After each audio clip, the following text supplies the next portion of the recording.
What's up, folks? Today we've got a lovely story about a wedding from the florist's perspective. But of course, it wouldn't be an Our Space video if there wasn't some odd twist, right? Well, today we have a bride who disappeared, then reappeared a week before her wedding, and now the florist is confused. Let's see how this one plays out.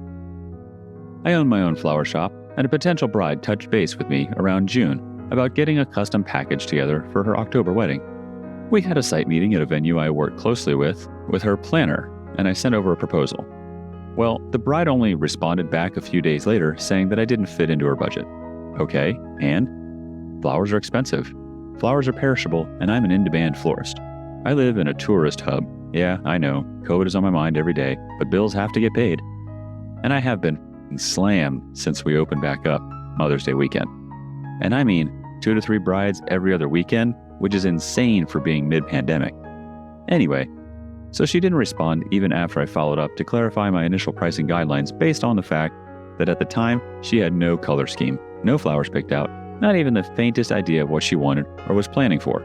This is a $20,000 wedding. It's crickets until the end of July. Okay, cool. She called then, asking if I was still keeping her in mind. I honestly hadn't. I asked her if she had thought about my proposal anymore, or if she had finalized anything so that we could start planning. She took a deep breath and said she would get back to me. I told her I was booking up and that she needed to sit down with her planner, who I hadn't talked to since the meeting in June, and figured out what we were doing. I get wedding planning is chaos and that COVID has put a monkey wrench in all things, so I wait. More crickets until mid-August, when I send out an obligatory email checking in, asking if there's any info or if I could assist in pushing her along to getting things actually on my board and in my account, because I don't order until I'm paid. More in crickets. So I go along, making flower dreams come true as I do, and this cow calls me on the Saturday past, 7 days before her event, and asks me if everything is ready. Ma'am, I do not work for you until I am paid, full stop. At this point, I had figured she'd booked the other florist in town. No biggie. He does beautiful work, almost as good as mine. I hadn't planned anything, ordered anything, or put any further thought into it. I spoke to my venue contact a while back through other projects, and he said he hadn't been able to get any clear direction from her and wasn't going to push it. Maybe someone's gotten sick. Maybe the relationship is over. Who knows? And who cares? I'm just the florist. At this point, there's no payment, no contract, no direction whatsoever. So I go into full HBIC mode to keep good relationships with the venue, with the bride, and to get a chance to do some stellar work. I tell her to email me because now I want full records, beyond what I already keep, documenting every bit of info we exchanged because I know she's an oncoming storm. She refuses. Doesn't matter because I'm out of the office until Tuesday, September 29th, for personal reasons. I email her again to tell her to send me the info and CC the wedding planner. So she calls again the next day, Sunday. I'm still out of office. I email her again and tell her I'm not going into town for my mountain hideaway because this is her problem, not mine. She finally sends the email. Pretty much the same non-information I started with, except now they've added more flowers. Fine, she will pay. Oh yes, she will pay dearly. I write up the quote and charge her for the rush order because I have to. Had she responded any time before September, we would have had every financial break they were pushing for wedding season at our feet, and I always pass my savings along because it's good for business to have happy clients come back even when the cost of flowers goes up. The planner finally emails me.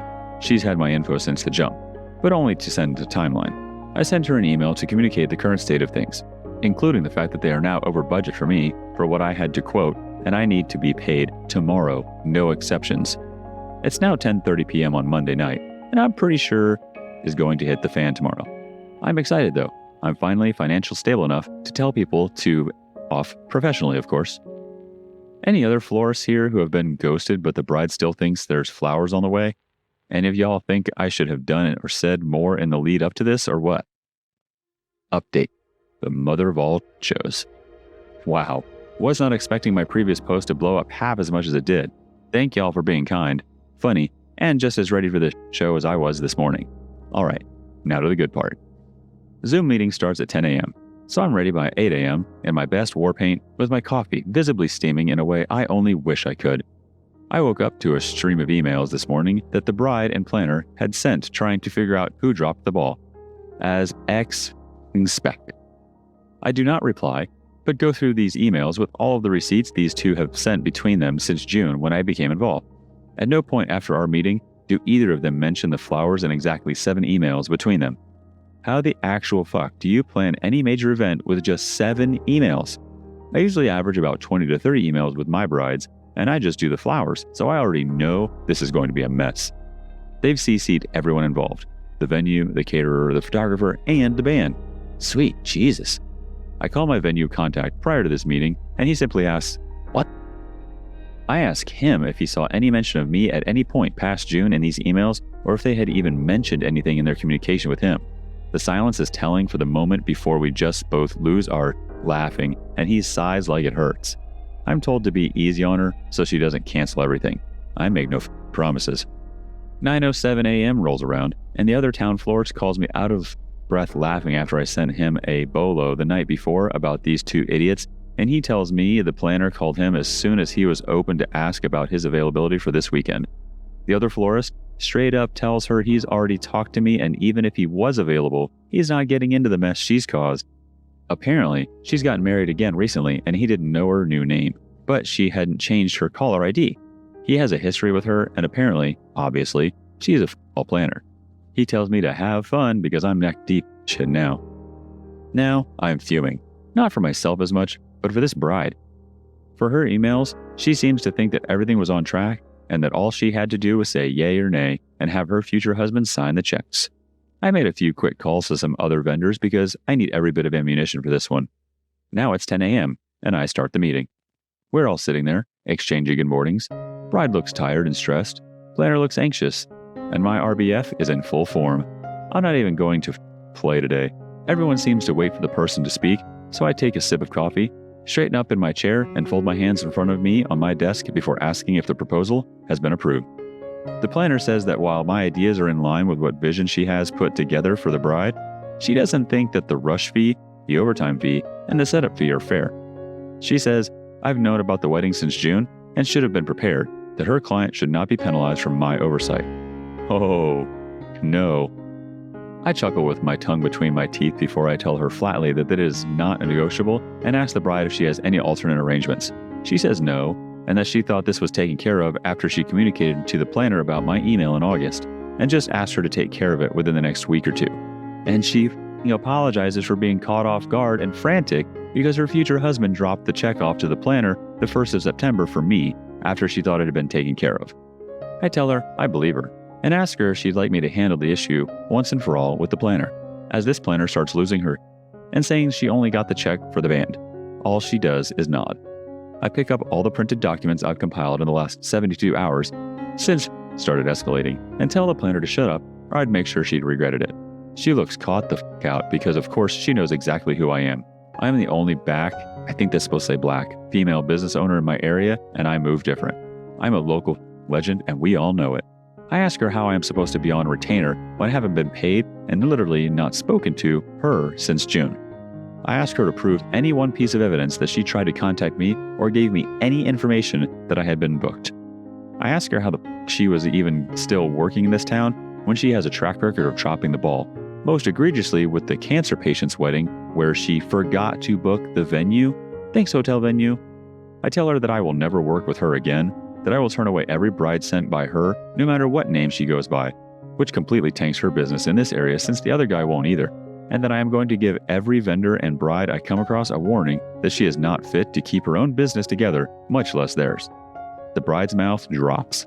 The planner's mouth drops, and all I do is sit the back to bask in it. The planner looks like she's about to cry as she realizes she's done, forgotten in the oven and burnt to a crisp.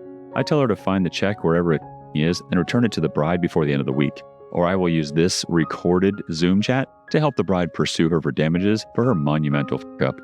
We are a one-party state with recordings, and if that was a threat, I could care less. The bride tells her that this conversation isn't done when it finally clicks that she got screwed because this planner couldn't be bothered to do her job and keep it together. It was only 5 checks. She also says that effective immediately, the planner is fired. The planner leaves the Zoom meeting without saying anything else. I ask the bride if she's okay, and she just says that she's been super overwhelmed with her only sister being sick with COVID, which is why 45 to 50 days out, after my last email to her, and she told the planner to just pick something in their style and pay me. The planner told the bride that she'd handled it and just never did. The planner didn't even know that the bride had contacted me last week just to chat because she had gotten excited again. I told her that this is why I don't like wedding planners. Sorry, y'all, because it puts too many cooks in the kitchen. Things get misinterpreted and lost in translation, and that I gave her my info for a reason. She is my client, not her planner. The planner's only job is to keep shit on track, and she did all on that front. The bride apologizes again, tells me that she's going to take the bid and that she will be over to store with cash shortly once she gets herself together, updates her groom, and checks on the other vendors to make sure the entire wedding hadn't just imploded. noon, the bride strolls into my store looking 1,000 pounds lighter. She says that she had been afraid to fire the planner from shortly after hiring her, but was worried about getting charged for no work being done and having to do it all over again. She just fell in too deep, and I can understand that. The bride says that she made very quick calls to everyone just to let them know what had happened and to make sure they were paid. Hallelujah, a f***ing reprieve. I asked the bride what she had said to the planner, and she just chuckled before handing me a gift bag from the best wine shop in town and said, "Everything I needed to. Sorry again, and thank you." What I would have given to be a fly at that moment. She handed me the balance due and then some in cash, waiting while I counted it out, and we chatted about how she would have a story to tell. How I kept a straight face, I'll never know.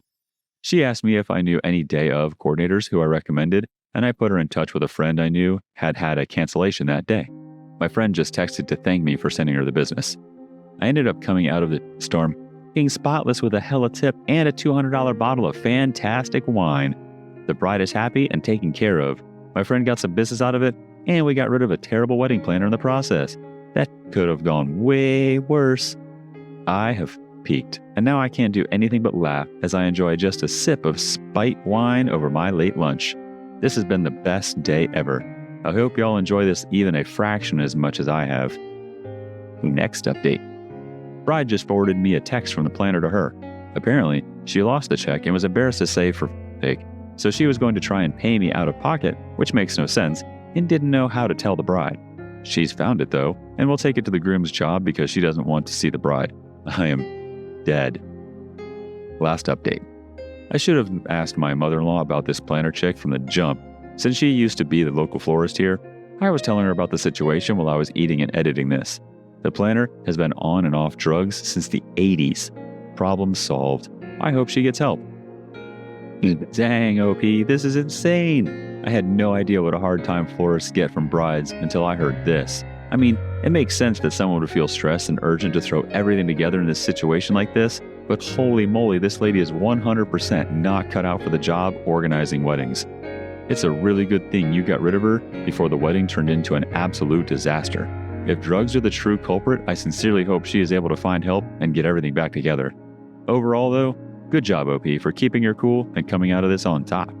I love that you were able to have your victory in the end with some cash in hand and wine in reserves.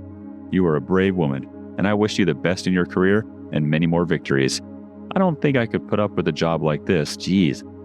It's cool though that you are carrying on the family tradition after your mother-in-law. Keep up the good work.